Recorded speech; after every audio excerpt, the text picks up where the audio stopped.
Moja Slovenija premore veliko vodnih bogastev. Soteske najdemo po vsej Sloveniji, a ena najznamenitejših je gotovo Dovžanova soteska v Tržiču. Danes vam jo bom predstavila lokalna vodnica Neža Vovk. Že davnega leta 1903 so vsi vodilni geologi tistega časa šli na strokovno ekskurzijo ravno sem, opazovati vse fosile, ki jih najdemo tukaj.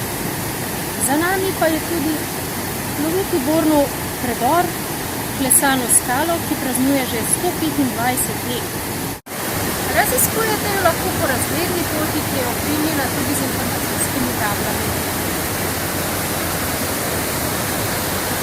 Z strokovnega vidika jo boste najbolje spoznali v mesecu maju, ko v Tržiču potekajo mednarodni dnevi mineralov in fosilov. A že na čisto vsakdanjem sprehodu lahko naletite na kak fosil.